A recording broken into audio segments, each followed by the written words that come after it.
ഉമ്മ എന്ന് പറയുന്നത് ഒരു വലിയ സംഭവമാണ്. അതിന് വ്യാകരണം കൊടുക്കാൻ, അതിന് മേൽവിലാസം കൊടുക്കാൻ, അതിന് വിശദീകരണം കൊടുക്കാൻ, അതിന് ഏതെങ്കിലും നിലയിലുള്ള അതിന്റെ വിശദാംശങ്ങളിലേക്ക് കടന്നു പോകാൻ ലോകത്താർക്കും തന്നെ കഴിയില്ല. എന്നെ കേൾക്കുന്ന കൗമാരക്കാരായ യുവാക്കളായ പ്രിയപ്പെട്ട മക്കളോട് എനിക്ക് പറയാനുള്ളത്, കാത് കൂർപ്പിച്ച് നിങ്ങൾ കേൾക്കണേ എന്റെ പ്രിയപ്പെട്ടവരെ, എന്റെ പ്രിയപ്പെട്ട സഹോദരിമാരോട് എനിക്ക് പറയാനുള്ളത്, പ്രിയപ്പെട്ട ഉമ്മയെ സംബന്ധിച്ചാ എനിക്ക് നിങ്ങളോടൊന്ന് പറയാനുള്ളത്. അറിയുമോ, വിശുദ്ധമായ ഖുർആനിന്റെ 3 ആയത്തുകളുണ്ട്. ആ 3 ആയത്തുകൾക്കൊരു പ്രത്യേകതയുണ്ട്. എന്താണെന്നറിയോ? ആ 3 ആയത്തുകളും പരസ്പരം ആ 3 ആയത്തുകളിൽ ഒരു ആയത്തിൽ 2 കാര്യം വീതമാണ് അള്ളാഹു പറഞ്ഞിട്ടുള്ളത്. ആ 2 കാര്യങ്ങൾ പരസ്പരം പൂരകങ്ങളാണ്. ഒന്നില്ലെങ്കിലും മറ്റൊന്നില്ല. ഒന്ന് ശരിയാകണമെങ്കിൽ മറ്റത് ശരിയാകണം. ഒന്നാമത്തത് വേണമെങ്കിൽ രണ്ടാമത്തത് ശരിയാകണം. രണ്ടാമത്തത് വേണമെങ്കിൽ ഒന്നാമത്തത് ശരിയാകണം. അങ്ങനെയുള്ള 3 ആയത്തുകളാണ് ഖുർആനിലുള്ളത്. അതിൽ ഒന്നാമത്തേതെന്നറിയോ? ഖുൽ അത്തിഉല്ലാഹ വ അത്തിഉർ റസൂൽ. പറഞ്ഞു കൊടുക്കൂ നബിയേ, മക്കക്കാരോട്, മദീനക്കാരോട്, ലോകത്തുള്ള വിശ്വാസികളോട് പറഞ്ഞു കൊടുക്കൂ നബിയേ, അത്തിഉല്ലാഹ വ അത്തിഉർ റസൂൽ. അല്ലാഹുവിനെ വഴിപ്പെടണം, അവന്റെ ഹബീബിനെയും വഴിപ്പെടണമെന്ന് പറഞ്ഞു കൊടുക്കുക.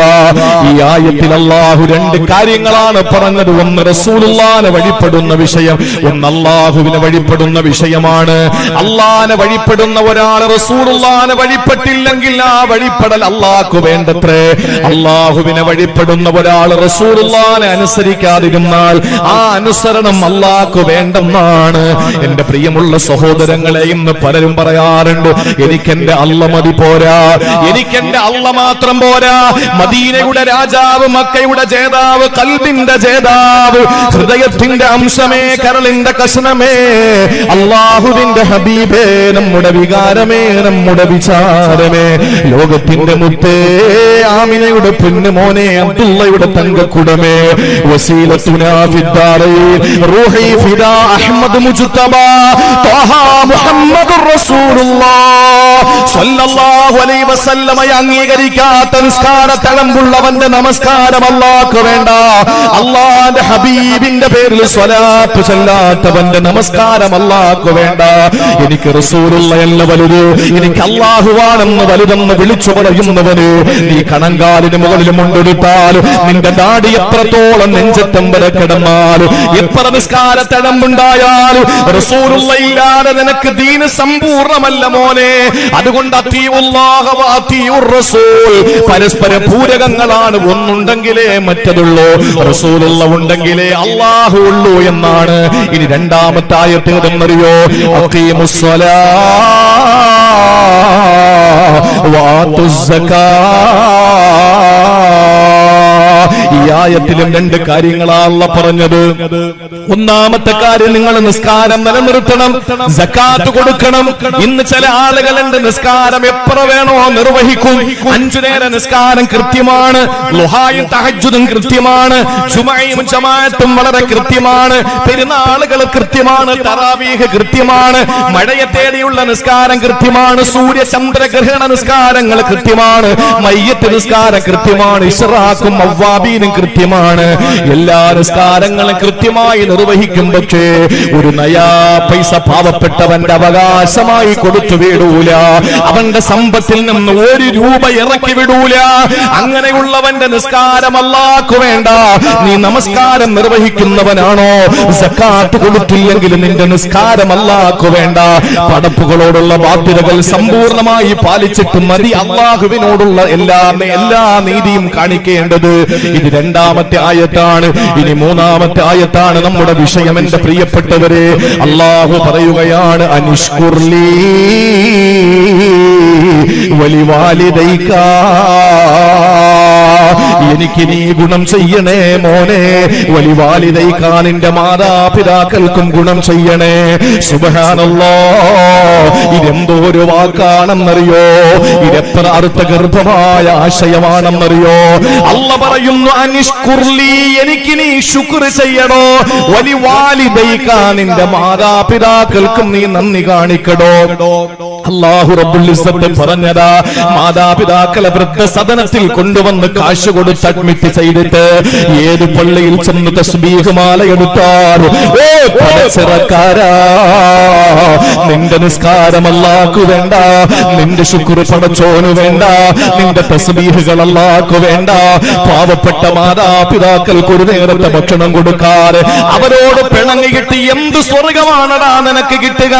സ്വർഗം വാങ്ങാ പലച്ചിറപ്പള്ളിയുടെ മിമ്പറിന്റെയും മെഹ്റാബിന്റെയും മുന്നിലല്ല പോകേണ്ടത്. നിനക്ക് സ്വർഗം കാണണോ പൊന്നുമോനെ, നീ വീട്ടിൽ ചെന്നിട്ട് നിന്റെ ഉമ്മയുടെ കാല് പിടിക്കുക. ആ കാൽപാദത്തിന്റെ ചുവട്ടില്, ആ കാൽപാദത്തിന്റെ അടിയില് നിനക്ക് അല്ലാഹുവിന്റെ സ്വർഗം കാണാം പൊന്നുമോനെ. ഇതെന്റെ വാക്കല്ല. അൽ ജന്നത്തു തഹത അഖദാമിൽ ഉമ്മഹാ. ഇന്നേ വരെ ഒരു തമാശയ്ക്ക് പോലെ കളവ് പറയാത്ത, അസത്യത്തിന്റെ ലാഞ്ചനാധരങ്ങളിൽ നിന്ന് തമാശയ്ക്ക് പോലെ കടന്നു വരാത്ത മുഖ്ബിറെ സാദിഖേ സാദിഖുൽ അമീനേ നബിയുൽ ഹറമൈ ഇമാമുൽ മുത്തഖി നബിയുസ് സഖലൈ മുഹമ്മദ് മുസ്തഫ സല്ലല്ലാഹു അലൈഹി വസല്ലമ തങ്ങൾ പറഞ്ഞിരിക്കുകയാ, എന്റെ പ്രിയമുള്ളവരെ, അല്ലാഹുവിന് ഗുണം ചെയ്യുന്നെങ്കിൽ, അല്ലാഹുവിന് നന്ദി കാണിക്കുന്നെങ്കിൽ ആ നന്ദി കാണിക്കേണ്ടത് പ്രിയപ്പെട്ടവരെ ആദരവായ പ്രവാചകൻ സല്ലല്ലാഹു അലൈഹി വസല്ലമ തങ്ങൾ പറയുകയാണ്. അല്ലാഹുവിന്റെ വിശുദ്ധ ഖുർആൻ ഓതിയിട്ട് പറയുന്നു, നിന്റെ മാതാപിതാക്കളോടും നീ നന്ദി കാണിക്കുക, അവരോടും നീ ശുക്ർ കാണിക്കുക. അല്ലാഹു അതിന് തൗഫീഖ് നൽകി അനുഗ്രഹിക്കുമാറാവട്ടെ. അല്ലാഹു അതിന് തൗഫീഖ് തരട്ടെ. ഈ വിഷയം മനസ്സിലായല്ലോ. 3 ആയത്തുകൾ ഖുർആനിലുണ്ട്. ആ 3 ആയത്തുകളിൽ ഓരോ ആയത്തുകളിലും ഈ 2 കാര്യങ്ങളെ ചേർത്ത് പറഞ്ഞു. അതിൽ ഒരു കാര്യം ഉണ്ടെങ്കിൽ അടുത്ത കാര്യം അല്ലാഹുക്ക് വേണ്ടി. നിസ്കാരം ഉള്ള, സക്കാത്ത് ഉള്ളവന്റെ നിസ്കാരം അല്ലാഹുക്ക് മതി. റസൂലുള്ളാഹി സ്വല്ലല്ലാഹു അലൈഹി വസല്ലം തങ്ങളെ വഴിപ്പെടുന്നവന്റെ വഴിപ്പെടൽ അല്ലാഹുക്ക് മതി. മാതാപിതാക്കൾക്ക് ഗുണം ചെയ്യുന്നവന്റെ, നന്ദി കാണിക്കുന്നവന്റെ ആ നന്ദി അല്ലാഹുക്ക് മതി. അല്ലാത്തവന്റെ അല്ലാഹുക്ക് വേണ്ട. അല്ലാഹ് ഗനിയല്ലേ. ഇവിടെ കോവിഡ് വന്നപ്പോൾ എല്ലാ അറബി കോളേജുകളും പൂട്ടി, എല്ലാ യതീംഖാനകളും അടച്ചു, എല്ലാ ബനാത്തും അടച്ചു, എല്ലാ പള്ളികളും അടച്ചു, റൗള ശരീഫിലെ പൂട്ടി, പരിശുദ്ധമായ ഹറം പൂട്ടി. ലോകത്ത് ഇന്നേ വരെ ഇല്ലാത്ത ഒരു സംഭവം. എല്ലാം നിശ്ചലമായി. അല്ലാഹ്ക്ക് എന്തെങ്കിലും സംഭവിച്ചോ? ഒന്നും പറ്റിയില്ല. അല്ലാഹു ഗനിയാണ്. ഇതൊന്നും അവന് വേണ്ട. ഇതൊക്കെ നമുക്ക് നന്നാവാൻ വേണ്ടി കിട്ടാൻ. അതുകൊണ്ട് നമ്മുടെ ഗുണവും ശുക്റും നന്ദിയും അല്ലാഹ്ക്ക് ഒരു ആവശ്യമില്ല. അല്ലാഹ് വാങ്ങണമെങ്കിൽ ആദ്യം നിന്റെ വാപ്പാടെ ഉമ്മാടെ നന്മ കാണിച്ചിട്ട് വാ, അവർക്ക് ഗുണം ചെയ്തിട്ട് വാ. എന്താ കാരണം എന്നറിയോ? പച്ച മലയാളത്തിൽ മനസ്സിലാകുന്ന ഭാഷയിൽ പറഞ്ഞാൽ, നമ്മളെ വാപ്പായും ഉമ്മായും നല്ല സമയത്ത് മെഡിക്കൽ സ്റ്റോറിൽ നിന്ന് 10 രൂപ 50 പൈസയുടെ ഒരു ഗുളിക വാങ്ങി കഴിച്ചിരുന്നെങ്കിൽ ഇന്ന് നമ്മൾ ഉണ്ടാവുമോ? എനിക്ക് എന്റെ ഭാര്യയെ കാണാൻ പറ്റുമോ? എനിക്ക് എന്റെ മക്കളെ കാണാൻ പറ്റുമോ? എനിക്ക് വണ്ടി എടുക്കാൻ പറ്റുമോ? എനിക്ക് കൊട്ടാരം വെക്കാൻ പറ്റുമോ? എനിക്ക് എന്തെങ്കിലുമൊക്കെ സൗകര്യങ്ങൾ ഉണ്ടാകുമോ? ഒന്നുമില്ല. അന്നെന്റെ വാപ്പയും ഉമ്മയും ഞാനെന്ന് പറയുന്ന, അല്ലെങ്കിൽ അവരുടെ വയറ്റിൽ വളരുന്ന കുഞ്ഞു വേണമെന്ന് ചിന്തിച്ചതിന്റെ പേരിലാണ്, അഥവാ നമ്മുടെ ജനനത്തിന് കാരണക്കാരവരായതുകൊണ്ടാണ്. അല്ലാഹുവിന് ശുക്ർ അവൻ സ്വീകരിക്കണമെങ്കിലും മാതാപിതാക്കളോട് ശുക്ർ കാണിക്കണമെന്ന് പറഞ്ഞത്. ഏതുപോലെ സഹാബാക്കളിൽ ഏറ്റവും ബഹുമാനിക്കേണ്ടത് ബദരീങ്ങളെയാണ്. റളിയല്ലാഹു അൻഹും. ബദരീങ്ങളില്ലെങ്കിൽ നമ്മൾ ഉണ്ടാകുമായിരുന്നോ? ആ ബദർ യുദ്ധം നടക്കുന്നതിന്റെ തലേ ദിവസത്തെ മുത്തു റസൂൽ സല്ലല്ലാഹു അലൈഹി വസല്ലമ തങ്ങളുടെ പ്രാർത്ഥന, ഇന്ന് ഞങ്ങൾ പരാജയപ്പെട്ടു പോയാൽ ഭൂമി ലോകത്തിന് ഇബാദത്ത് എടുക്കാൻ ഒരാളുണ്ടാവൂല. അല്ലാഹുവേ നീ രക്ഷപ്പെടുത്തണം. ബദരീങ്ങൾ അന്ന് യുദ്ധം ചെയ്തതിന്റെ പേരിലാണ് ഇന്ന് തലച്ചിറയിൽ വാള് കിടക്കുന്നത്. അതുകൊണ്ടാണ് അവരോട് ഇത്രയും കടപ്പാട് നമുക്ക്. എന്നതുപോലെ മതപരമായി അവരാണ് നമ്മുടെ കാരണക്കാരെന്നതുപോലെ ജനിക്കാൻ കാരണക്കാരായ മാതാപിതാക്കൾക്ക് ഗുണം ചെയ്തിട്ടും മതി അള്ളാഹുവിന് ഗുണം ചെയ്യൽ. ഇത് ഇത്രയും നമ്മൾ മനസ്സിലാക്കേണ്ട അടിസ്ഥാനപരമായ കാര്യമാണ്. ഇനി ഒന്ന് നോക്ക്, അല്ലാഹ് പറഞ്ഞു വഖലാ റബ്ബുക അല്ലാ തഅബുദു ഇല്ലാ ഇയ്യാഹു വബിൽ വാലിദൈനി ഇഹ്സാനാ. നിസ്സാ അധ്യായത്തിലാണ്. സ്ത്രീകളാണ് കൂടുതലുള്ളത്. ആ സ്ത്രീകളെ പറ്റിയിട്ടുള്ള ഒരു അധ്യായം സൂറത്തു നിസ്സാ. ചില ആളുകൾ പറയും പെണ്ണുങ്ങൾക്ക് ദീനിൽ യാതൊരു സ്ഥാനവും ഇല്ല. ഞാൻ വെല്ലുവിളിക്കുകയാണ്, സൂറത്തുർ റിജാൽ എന്ന് പറയുന്ന ഒരു അധ്യായം നിങ്ങൾക്ക് കാണിക്കാൻ പറ്റുമോ? ഇല്ല. സ്ത്രീകളുടെ അവകാശങ്ങളെ പറ്റി പറയാൻ, സ്ത്രീകൾക്ക് നിഷേധിക്കപ്പെടുന്ന അവകാശങ്ങളുടെ സംരക്ഷണത്തിന് വേണ്ടിയിട്ട് വിശുദ്ധ ഖുർആനിൽ ഒരു അധ്യായം തന്നെ അവർക്ക് കൊടുത്തു എന്ന് മാത്രമല്ല, അത് വലിയ അധ്യായങ്ങളിൽ അധ്യായമാക്കി അല്ലാഹു മാറ്റി. സൂറത്തുൻ നിസാ, ആ നിസായിൽ അല്ലാഹു പറയുന്നു, വഖലാ റബ്ബുക അല്ലാ തഅബുദു ഇല്ലാ ഇയ്യാഹു വബിൽ വാലിദൈനി ഇഹ്സാനാ. ഇവിടെ വഖലാ റബ്ബുക, നിങ്ങളുടെ റബ്ബ് വിധിച്ചിരിക്കുകയാണ്. സുപ്രീം കോടതിയുടെ വിധി പോലെയാണോ? സുപ്രീം കോടതിയുടെ വിധി പോലെയാണോ? ഹൈക്കോടതിയുടെ വിധി പോലെയാണോ? അല്ലെങ്കിൽ ക്യാമറകൾ സ്ഥാപിച്ചിരിക്കുന്നു എന്ന് പറയുന്ന ഏതെങ്കിലും വിധി പോലെയാണോ? അല്ല. അല്ലാഹു പറഞ്ഞത് വിധിച്ചിരിക്കുന്നു, നമ്മുടെ വിധി പുറപ്പെടുവിച്ചിരിക്കുന്നു. എന്താണ്? അല്ലാ തഅബുദു ഇല്ലാ ഇയ്യാ, അവന്റെ മുന്നിലല്ലാതെ നിങ്ങൾ നമ്രശിരസ്കരാകരുത്, അവരുടെ മുന്നിലല്ലാതെ, അവന്റെ മുമ്പിലല്ലാതെ നിങ്ങൾ ഓച്ചാനിച്ച് നിൽക്കരുത്, അവന്റെ മുന്നിലല്ലാതെ നിങ്ങളുടെ ശിരസ് കുനിക്കരുത്, അവന്റെ മുന്നിലല്ലാതെ നിങ്ങളെ കരങ്ങൾ നീട്ടരുത്. ഇത് പറഞ്ഞ ഉടനെ, തൗഹീദ് പറഞ്ഞ ഉടനെ അല്ലാഹു പറഞ്ഞത് വബിൽ വാലിദൈനി ഇഹ്സാനാ. മാതാപിതാക്കളുടെ കാര്യം, നിസ്കാരത്തിന്റെ കാര്യമില്ല, നോമ്പിന്റെ കാര്യമല്ല, സക്കാത്തിന്റെ കാര്യമല്ല. അപ്പൊ ഗൗരവത്തിൽ നിങ്ങൾ എന്റെ വിഷയത്തിലോട്ട് ഞാൻ കയറുകയാണ്. അപ്പൊ അത്രയും ഗൗരവത്തിൽ നിങ്ങൾ മനസ്സിലാക്കണം, ഇത്രയും വലിയ ഒരു കാര്യമാണ് ഉമ്മ അല്ലെങ്കിൽ വാപ്പ. വിഷയം ഉമ്മ ആയതുകൊണ്ട് തന്നെ വാപ്പയും ഉമ്മയും, പാവം നമ്മുടെ വാപ്പയുടെ കാര്യം പറയാതിരിക്കാൻ പറ്റുമോ? എല്ലാരും ഉമ്മ ഉമ്മ ഉമ്മ എന്ന് പറയുമ്പോഴും വാപ്പയെ മറന്നു പോവാൻ. അതുകൊണ്ട് ഇടക്കിടക്ക് ഞാൻ വാപ്പയുടെ കാര്യം പറഞ്ഞങ്ങ് പോകും, തൊട്ട് തലോടിയിട്ടങ്ങ് പോകും. വാപ്പയുടെ കാര്യം, ഉമ്മയുടെ കാര്യമാണ് മാസ്റ്റർ. നമ്മളെ ഏറ്റവും കാതലായത് ഉമ്മയാണ്. നിങ്ങൾ നോക്കി ശ്രദ്ധയോടെ ഇരിക്കും. അള്ളാഹു മനസ്സിലാക്കാനുള്ള തൗഫീക്ക് തരട്ടെ. അള്ളാഹു നമുക്ക് ഉൾക്കൊള്ളാനും മനസ്സിലാക്കാനുമുള്ള തൗഫീക്ക് തരട്ടെ. ഒന്നാമതായി നമ്മൾ സൂക്ഷിക്കേണ്ടത് ഉമ്മയോട് സംസാരിക്കുന്നത് സൂക്ഷിക്കുക. ഞാൻ വിഷയത്തിലോട്ട് കയറിയിരിക്കുകയാണ്. ഉമ്മയോട് സംസാരിക്കുന്നത് സൂക്ഷിക്കുക. എന്തുകൊണ്ട്? ആ ഉമ്മയല്ലേ മക്കളായ നമുക്ക് സംസാരം പഠിപ്പിച്ചത്? ഉമ്മയല്ലേ നമ്മുടെ മുന്നിൽ വന്നിട്ട് മോനെ തറാന്ന് പറ, പനാന്ന് പറ, മോനെ ആനയെന്ന് പറ, ആമയെന്ന് പറ, ആ എന്ന് പറ. ഇതൊക്കെ നമുക്ക് അക്ഷരങ്ങൾ ചുണ്ടിലേക്ക് ചേർത്ത് വെച്ചിട്ട് നമുക്ക് പറയാൻ നമുക്ക് സഹായിച്ച് നമ്മളെ അക്ഷരം പഠിപ്പിച്ചത് നമ്മുടെ ഉമ്മയാണെങ്കിൽ അല്ലാഹു പറയുന്നു, ഫലാ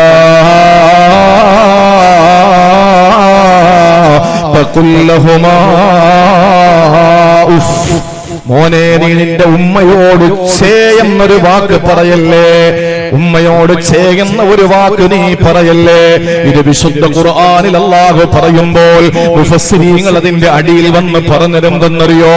അല്ലാഹു റബ്ബുൽ ഇസ്സത്ത് പറഞ്ഞ ആ വാക്ക്, ഉഫ് എന്ന വാക്ക്, അത് ഏറ്റവും താഴെ തട്ടിലുള്ള വാക്കാണ്. അതിന് താഴെ മറ്റൊരു വാക്കില്ല. ആ വാക്ക് പോലും നിന്റെ ഉമ്മയോട് വാപ്പയോട് നീ പറയരുത്. എന്താ ഉഫിനെന്ന വാക്കിന്റെ അർത്ഥമെന്നറിയോ? ഉമ്മയുടെ മുന്നിൽ കടിച്ചു കീറാമെന്നുകൊണ്ട് എന്ന് പറയലല്ല. ഉമ്മ എന്തെങ്കിലും പറയുമ്പോ നിങ്ങളത് ചെയ്യണ്ടായിരുന്നല്ലോ, അത് മോശമായി പോയല്ലോ ഉമ്മ, ആശയാണ്. ആശ എന്ന വാക്കാണ്, അല്ലാതെ അതല്ല. പിന്നെയോ നിങ്ങൾ എന്തിനാ ചെയ്തത്, നിങ്ങളത് ചെയ്യണ്ടായിരുന്നല്ലോ, അതുപോലും നിങ്ങൾ പറയരുത്. നിങ്ങൾക്കറിയോ, മഹാനായ ഇമാം ഔൻ റളിയല്ലാഹു തആല അൻഹു, മഹാന്മാരെ പഠിക്കാൻ അല്ലാഹു തൗഫീഖ് തരട്ടെ. ഞാൻ എന്റെ പ്രസംഗത്തിലുടനീള സഹാബത്തിന്റെ കഥകൾ പറയൂ, മഹാരഥന്മാരായ ഔലിയാക്കളുടെ കഥ പറയൂ. എന്റെ പ്രിയമുള്ള സഹോദരങ്ങളെ, ഉമ്മയുമായി ബന്ധപ്പെട്ട ഓരോ കഥകളും നിങ്ങൾ കേൾക്കുക. എന്നിട്ട് ഇന്നത്തെ രാത്രി മാറ്റത്തിന്റെ മാറ്റൽ സൃഷ്ടിക്കുന്ന രാത്രിയാകട്ടെ, പരിവർത്തനത്തിന്റെ പടകുത്തുനി മുഴക്കുന്ന രാത്രിയാകട്ടെ. ചരിത്രം പറയാൻ ആളുണ്ട്, പറയിപ്പിക്കാൻ ആളുണ്ട്, കേൾക്കാനും ആളുണ്ട്. പക്ഷെ ചരിത്രങ്ങൾ സൃഷ്ടിക്കപ്പെടുന്നില്ല. ചരിത്രങ്ങൾ സൃഷ്ടിക്കപ്പെടുന്ന രാത്രിയായി മാറട്ടെ. അതേ ചരിത്രങ്ങൾ ഉറങ്ങിക്കിടക്കുന്ന തലച്ചിറയുടെ മണ്ണില് മറ്റൊരു ചരിത്രം കുറിക്കാൻ വേണ്ടി നിൽക്കുന്ന നാളത്തെ സുപ്രഭാതം പൊട്ടിവിടർന്നിട്ട് അസ്തമയ സൂര്യൻ പടിഞ്ഞാറൻ കോണിൽ അസ്തമിക്കുമ്പോ, സൂര്യന്റെ കിരണങ്ങൾ പടിഞ്ഞാറൻ കോണിൽ അസ്തമിക്കുന്ന സമയത്ത് ഇവിടെ പരിശുദ്ധമായ ഉസ്മാനിയ ഹിഫ്ളുൽ കോളേജിന്റെ ഉദ്ഘാടനം ഉദ്ഘാടന ശൈഖുനാ KP അബൂബക്കർ ഹളറത്ത് എന്ന കേരളം കണ്ട ഏറ്റവും വലിയ വിനയത്തിന്റെ പ്രതീകമായ എന്റെ അഭിവന്ദനായ ഇരിക്കുന്ന എല്ലാവരുടെയും ഉസ്താദായ മഹാനായ ഉസ്താദ് KP ഉസ്താദ് ഉദ്ഘാടനം ചെയ്യുമ്പോൾ അനുഗ്രഹീതമായ സദസ് മറ്റൊരു ചരിത്രം കുറിച്ചുകൊണ്ടൊരു നയാ പൈസ പോലും ഇവിടെ ബക്കറ്റ് കളക്ഷൻ അല്ലാതെ മറ്റൊന്നുമില്ലാതെ വരുന്നവർക്ക് യാതൊരു ബുദ്ധിമുട്ടുമില്ലാതെ മനോഹരമായ പന്തല് വിധാനിച്ച് അതിനകത്തിരുത്തിയിട്ട് ഫാനിന്റെ കാറ്റിന്റെ ചുവട്ടില് മനോഹരമായി 2 മണിക്കൂർ വയല കേൾക്കാനിരിക്കുമ്പോ ഇതൊരു ചരിത്രത്തിന്റെ മാറ്റലിയാകട്ടെ, ഇത് പരിവർത്തനത്തിന്റെ പളഹധ്വനിയാകട്ടെ. അതുകൊണ്ട് പ്രിയപ്പെട്ടവരെ, ഇന്നത്തെ രാത്രി തീരുമാനമെടുക്കണം. പിണങ്ങിക്കഴിയുന്ന ഉമ്മമാരെ സ്വന്തം വീട്ടിലേക്ക് കൊണ്ടുവന്ന് മാപ്പ് പറഞ്ഞിട്ട് കാൽക്കൽ വീണു മക്കളെ. ഉമ്മയെ ബഹുമാനിക്കാതെ, ഉമ്മയെ സ്നേഹിക്കാതെ നിങ്ങൾക്ക് സ്വർഗ്ഗം അല്ലാഹു തരൂല. ഇബ്നു മഹാനായ ഇമാം ഔൻ റളിയല്ലാഹു തആല അൻഹുവിന്റെ ചരിത്രം അറിയുമോ? ആരാണ് ഇമാം ഔൻ എന്നറിയുമോ? അത് ബസറയിലെ പണ്ഡിതനാണ്. ബസറയിലെ മഹാപണ്ഡിതന്മാരിൽ ഒരു പണ്ഡിതനാണ് ഇമാം ഔൻ റളിയല്ലാഹു അൻഹു. ഇബ്നുൽ മുബാറക് റളിയല്ലാഹു അൻഹു ഇമാം ഔനിനെ സംബന്ധിച്ച് പറഞ്ഞതെന്തെന്നറിയോ? മാ റഅയ്തു മുസല്ലിയൻ മിസ്ലാ, ഇതുപോലെ നിസ്കരിക്കുന്ന ഒരാളെ ഞാൻ കണ്ടിട്ടില്ല. ഇബ്നുൽ മുബാറക് റളിയല്ലാഹു അൻഹുവിന്റെ വാക്കാണ്. ഇമാം ഔനിനെ പോലെ നിസ്കാരമുള്ള ഒരാളെ മഖ്ലൂക്കിനെ ഞാൻ ലോകത്ത് കണ്ടിട്ടില്ല. അത്രയും വലിയ നിസ്കാരക്കാരനാണ്, അത്രയും വലിയ നമസ്കാരക്കാരനാണ് മഹാനായ ഇമാം ഔൻ റളിയല്ലാഹു തആല അൻഹു. അദ്ദേഹത്തിന് ഒരു ദിവസം ഉമ്മ വിളിക്കുകയാണ്, മോനെ ഔനേ. ആരുടെ കഥയാണ് പറയുന്നത്? ബസറയിലെ മഹാപണ്ഡിതന്റെ കഥയാ. ഇബ്നു മുബാറക് തങ്ങളുടെ ഭാഷയില് അദ്ദേഹം കണ്ടിട്ടുള്ള ഏറ്റവും വലിയ നമസ്കാരക്കാരനാ. അല്ലാഹുവിന് വേണ്ടി സുജൂദിൽ വീഴുന്ന ഏറ്റവും അഗ്രഗണ്യനായ, ഏറ്റവും നിപുണനായ, ഏറ്റവും ഒന്നാമനായ പണ്ഡിതനാണ്. അദ്ദേഹത്തിനെ ഉമ്മ വിളിച്ചു, മോനെ ഔനേ. ആ മകന്റെ വിളിക്കുത്തരം, ആ ഉമ്മയുടെ വിളിക്കുത്തരം മകൻ കൊടുത്തത് എങ്ങനെയെന്നറിയോ? ഉറച്ച ശബ്ദത്തിലായി പോയി. ഉമ്മയുടെ ശബ്ദത്തെക്കാൾ വലിയ ശബ്ദത്തിലാ മകൻ മറുപടി കൊടുത്തു. ഉമ്മ ചോദിച്ച, ഉമ്മ വിളിച്ച വിളിക്ക് മകൻ മറുപടി കൊടുത്തപ്പോൾ ബസറയിലെ പണ്ഡിതന്റെ മറുപടി ഉച്ചത്തിലായി പോയി, ഉറക്കയായി പോയി. ഉമ്മാടെ ശബ്ദത്തെക്കാൾ വലിയ ശബ്ദമായി പോയി എന്നതിന്റെ പേരില് മനസ്സിന് സഹിക്കാൻ പറ്റാറ്, താങ്ങാൻ പറ്റാറ് എന്റെ ഉമ്മയോട് ഞാൻ ഉച്ചത്തിൽ സംസാരിച്ചല്ലോ. ഞാൻ എന്താ ഇനി ചെയ്യേണ്ടത്? എന്റെ ഉമ്മയുടെ പൊരുത്തം എനിക്ക് കിട്ടിയാലും നീ പൊറുക്കില്ലല്ലോ അല്ലാ. ഉമ്മയെ വീട്ടിൽ നിന്ന് ഇറക്കി വിട്ട കഥയല്ല, ഉമ്മയുടെ മുഖത്തടിച്ച കഥയല്ല, ഉമ്മയുടെ മുഖത്ത് നോക്കിയിട്ട് മോശമായ വർത്തമാനം പറഞ്ഞ കഥയല്ല. പിന്നെയോ ഉമ്മ വിളിച്ചപ്പോൾ, വിളിക്കുത്തരം കൊടുത്തപ്പോൾ ഉമ്മാടെ ശബ്ദത്തെക്കാൾ വലിയ ശബ്ദമായി എന്ന ഒറ്റ കാരണത്തിന്റെ പേരിൽ ഇബ്നു മുബാറക് തങ്ങൾ ഏറ്റവും വലിയ നിസ്കാരക്കാരനാണെന്ന് സർട്ടിഫിക്കറ്റ് കൊടുത്ത ബസറയിലെ മഹാപണ്ഡിതനായ ഇമാം ഔൻ റളിയല്ലാഹു അൻഹു എന്താ ചെയ്തതെന്നറിയോ? പെട്ടെന്ന് തന്നെ പണമുണ്ടാക്കുകയാ. പെട്ടെന്ന് തേങ്ങ സമ്പത്ത് ഉണ്ടാക്കിയിട്ട് രണ്ട് അടിമകൾക്ക് കാശ് കൊടുത്തിട്ട് അവരെ സ്വതന്ത്രരാക്കുകയാ. 2 അടിമകളെ മോചിപ്പിക്കുകയാ. വലിയ പണം കൊടുത്താലേ ഒരു അടിമയെ കിട്ടുള്ളൂ. അടിമച്ചന്തയിൽ ചെന്നിട്ട് 2 അടിമകൾക്ക് വില പറഞ്ഞു. എന്നിട്ട് 2 പേരെയും വാങ്ങിയിട്ട് പറയുന്നു, നിങ്ങളിതാ സ്വതന്ത്രരാ, നിങ്ങളിതാ സ്വതന്ത്രരാ. എന്തിന്റെ പേരിലെന്നറിയോ? ഹജ്ജിന്റെ ഏതെങ്കിലും കർമ്മങ്ങളിൽ വീഴ്ച വന്നതിന്റെ പേരിലല്ല, അല്ലെങ്കിൽ റമളാൻ മാസത്തിന്റെ പകലില് നോമ്പ് മുറിക്കുന്ന ഏതെങ്കിലും കാരണമുണ്ടായതിന്റെ പേരിലല്ല, അല്ലെങ്കിൽ ഏതെങ്കിലും പടച്ചവനുമായി ബന്ധപ്പെട്ട വിഷയത്തിലല്ല. പിന്നെ എന്താ സംഭവിച്ചത്? ഉമ്മയെ തീറ്റ വിളിച്ചതിന്റെ പേരിലുമല്ല, ഉമ്മ വിളിച്ച വിളിക്ക് മറുപടി കൊടുത്തപ്പോൾ ഉമ്മാടെ ശബ്ദത്തെക്കാൾ ശബ്ദമൊന്നു കൂടിപ്പോയി എന്നതിന്റെ പേരില് 2 അടിമകളെ മോചിപ്പിച്ച മഹാനാ ഇമാം ഔൻ റളിയല്ലാഹു അൻഹു. ഇത് ഒരു ഭാഗമാണ്. ഇനി മറ്റൊരു ഭാഗം നിങ്ങൾക്കറിയണോ സഹോദരങ്ങളെ? അവ്വാം ഇബ്നു ഖൗശബ് റളിയല്ലാഹു തആല അൻഹു, അവ്വാം ഇബ്നു ഖൗശബ് റളിയല്ലാഹു തആല അൻഹു പറയുകയാ, ഞാനൊരു ദിവസം ഒരു പള്ളിയുടെ മഖബറയിലൂടെ നടന്നു പോയപ്പോൾ ആ പള്ളിയുടെ ഖബർസ്ഥാനിൽ നിന്നൊരു കഴുതയുടെ കരച്ചിൽ കേൾക്കുകയാ, ഒരു കഴുതയുടെ വിളി കേൾക്കുകയാ. എന്താ കഴുതയുടെ പ്രത്യേകത എന്നറിയോ? ഏറ്റവും വലിയ മോശമായ ശബ്ദം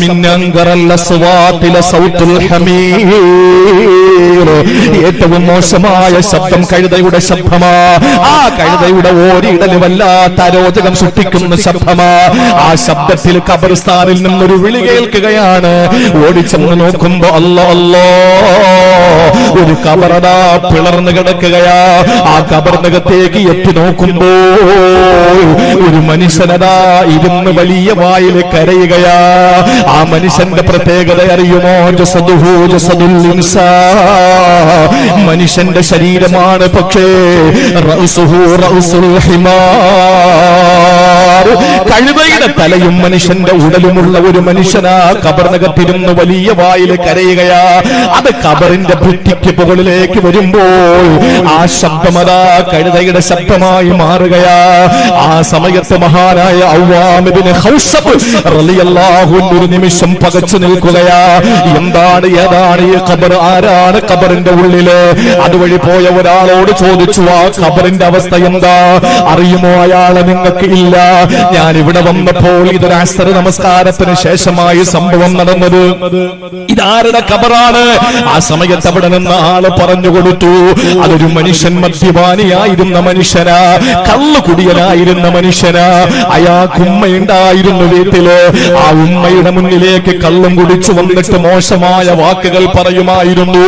ആ സമയത്ത് ഉമ്മ അവനെ ഉപദേശിച്ചു, മോനെ മദ്യപിക്കല്ലടാ, കള്ളു കുടിക്കല്ലടാ, മോനെ നന്നാകടാ.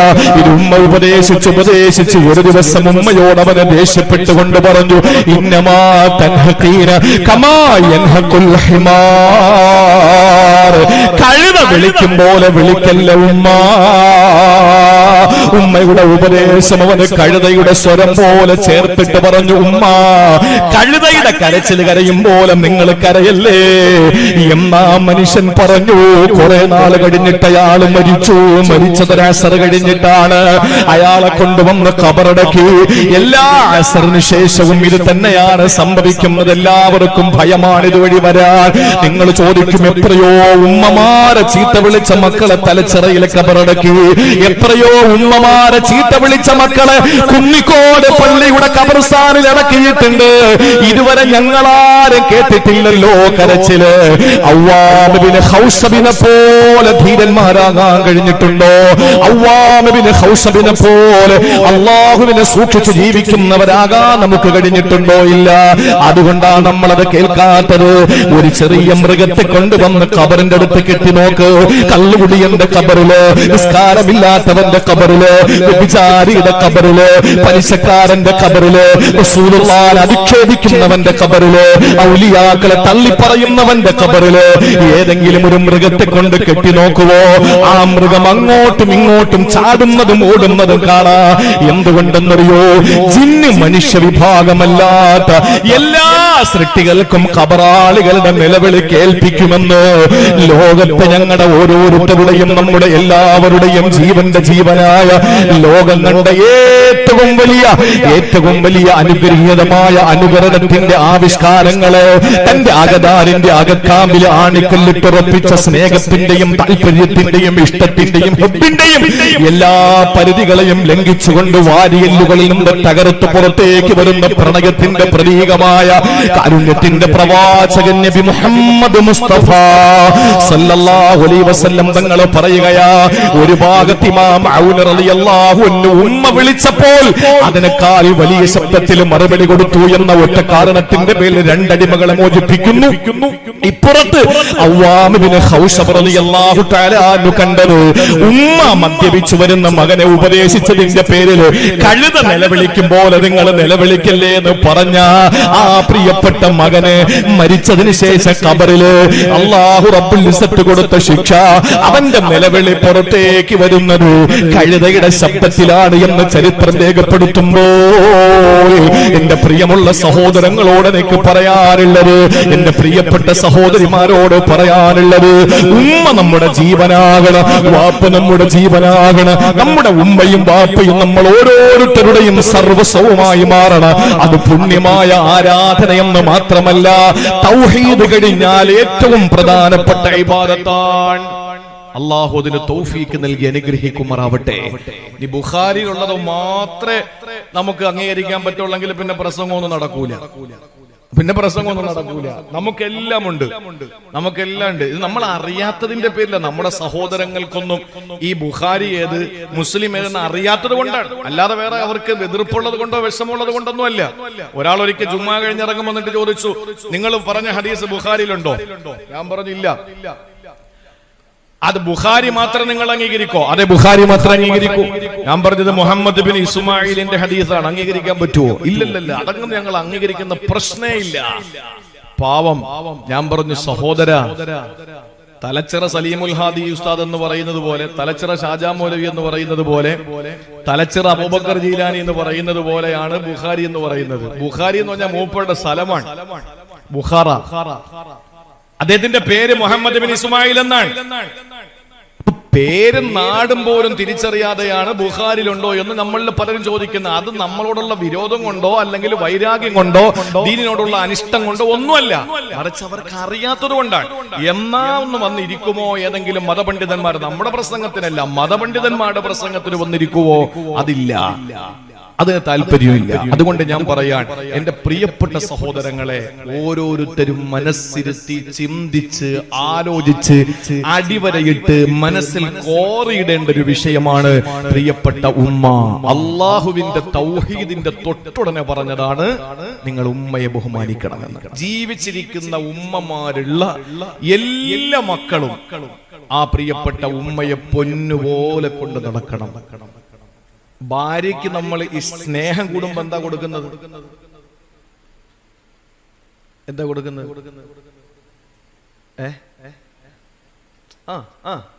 പറഞ്ഞോളി. കൊടുക്കാത്തവര് മക്കൾക്ക് സ്നേഹം നമ്മുടെ ജീവനാണല്ലോ മക്കള്. ഒരിക്കൽ അള്ളാന്റെ ഹബീബ് സല്ലല്ലാഹു അലൈഹി വസല്ലം ഹസൻ ഹുസൈൻ തങ്ങളെ ഇങ്ങനെ വാരി എടുത്ത് മുത്തം കൊടുത്തോണ്ടിരുന്നപ്പോ ഒരു ആദിവാസി കയറി വന്നു. ആദിവാസി എന്ന് പറഞ്ഞാൽ അറാബി കയറി വന്നു. നിങ്ങൾ മുത്തം കൊടുക്കുവോ?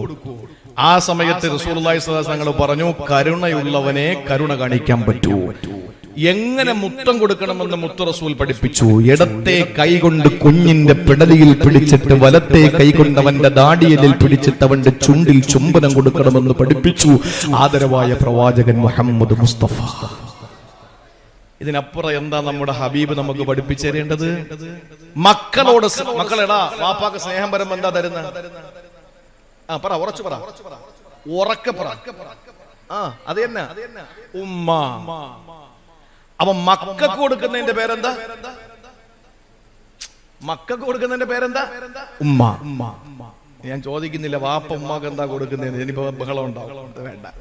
ഒരു ഭർത്താവ് തന്റെ ഭാര്യയ്ക്ക് കൊടുക്കുന്ന സ്നേഹത്തിന്റെ ഏറ്റവും വലിയ വികാരം ഉമ്മയാണ്. ഒരു ചുംബനം തരട്ടെ എന്നല്ല ആരും ചോദിക്കുന്നത്. കാമുകി കാമുകിനോട് ഒരു ചുംബനം തരട്ടെ എന്നല്ല ചോദിക്കുന്നത്, ഒരു ഉമ്മ തരട്ടെ. വേറെ ഒരു വാക്കും കിട്ടിയില്ലേ? ഈ ഉമ്മ ചുംബന കിസ് ചെയ്യാന്ന് പറഞ്ഞാൽ അതിന്റെ അർത്ഥം എന്താണെന്നറിയോ? നമ്മുടെ സ്നേഹം അങ്ങോട്ട് പ്രകടമാക്കാൻ. എങ്ങനെ പ്രകടമാക്കുക? സ്നേഹം പ്രകടമാക്കാൻ നമ്മുടെ മുന്നിലുള്ള ഏക പോംവഴി എന്ന് പറഞ്ഞാൽ കെട്ടിപ്പിടിച്ചൊരു മുത്തം കൊടുക്കുക. അറബികളെ കണ്ടിട്ടില്ലേ? അറബികൾ ഇങ്ങനെ കെട്ടിപ്പിടിച്ചിട്ട് നെറ്റിയിൽ ചുംബിക്കും. ഉസ്താദന്മാര് വന്നാൽ അവരുടെ കൈ പിടിച്ച് മുത്തും. അൽഹംദുലില്ലാ. അല്ലാതെ അവർക്ക് ഇനി 10,000ന്റെ കെട്ട് വെച്ചു കൊടുത്താലും നമുക്ക് തൃപ്തി വരൂല. ആ കൈ പിടിച്ചിങ്ങനെ അൽഹംദുലില്ലാ, അതാണ് സന്തോഷം. അപ്പൊ ഈ കൊടുക്കുന്ന സ്നേഹ സമ്മാനത്തിന്റെ വികാരത്തിന്റെ പേര് വാപ്പ എന്നല്ല, ഭാര്യ എന്നല്ല, മക്കളെന്നല്ല, പിന്നെയോ അതിന്റെ പേര് ഉമ്മ. അതല്ലേ നമ്മുടെ ഉമ്മ? അത്രയും വിശാലമായ ഒരു സങ്കല്പമാണ് ഉമ്മയെങ്കിൽ ആ പ്രിയപ്പെട്ട ഉമ്മ ഇമാം മുഹമ്മദ് റഹിമഹുല്ല റിപ്പോർട്ട് ചെയ്യുന്ന ഹദീസിൽ ആയിഷ റളിയല്ലാഹു തആല അൻഹ പറയാ, ഒരു സഹാബിയുടെ കഥ കേട്ടോ. ഒരു സഹാബിയുടെ കഥ. അല്ലാഹുവിന്റെ റസൂല് പറയുകയാണ്, ഞാൻ ഉറങ്ങുമ്പോ ഫറഅയ്തുനീ ഫിൽ ജന്നah കൈകൊണ്ട് തൊട്ടാൽ പൊട്ടിച്ചിരിക്കുന്ന മണിവീണ കമ്പികളുടെ നാദം കൊണ്ട് മുഖരിതമായ സുഖലോലുപ സ്വർഗത്തിലാണ് ഞാനുള്ളത്. ഉറക്കത്തിൽ ഞാൻ അള്ളാന്റെ സ്വർഗത്തിലേക്ക് പോവുകയാ.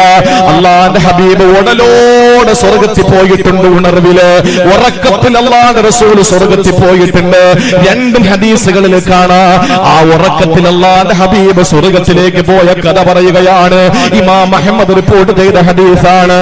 ഇമാം അഹ്മദ് സിഹാഹു സിത്തയുടെ പണ്ഡിതൻ. ഈ ബുഖാരി, മുസ്ലിം, അബൂദാവൂദ്, ഇബ്നു മാജാ, നസായി, തുർമുദി, സിഹാഹു സിത്ത അല്ലെങ്കിൽ പോലും പ്രിയപ്പെട്ട സഹോദരങ്ങളെ ഇമാം അഹ്മദ് റിപ്പോർട്ട് ചെയ്ത ലോകത്തെ എല്ലാ മുസ്ലിങ്ങൾ അംഗീകരിക്കും. ഈ ഇമാം അഹ്മദ് റിപ്പോർട്ട് ചെയ്യുന്ന ഹദീസിൽ കാണാം, ആയിഷ ബീവിയാണ് റിവായത്ത് ചെയ്യുന്നത്. അല്ലാഹുവിന്റെ റസൂൽ പറയുന്നു, ഞാൻ സ്വർഗ്ഗത്തിൽ പോയി ഉറക്കത്തില് ആ സമയത്ത് സൗത ഖാരിഇൻ യഖറഊ സ്വർഗ്ഗത്തിൽ നിന്ന് ആരോ ഖുർആൻ ഓതുന്നു. എത്ര ഭാഗ്യം ചെന്നവനാ ഹബീബ്. ഇവിടെ നിന്ന് സ്വപ്നയാത്രയിൽ സ്വർഗത്തിലേക്ക് പോകുമ്പോൾ ആ സ്വർഗത്തിനകത്തിരുന്ന് ആരോ വിശുദ്ധ ഖുർആൻ ഓതിക്കൊണ്ടിരിക്കുകയാ.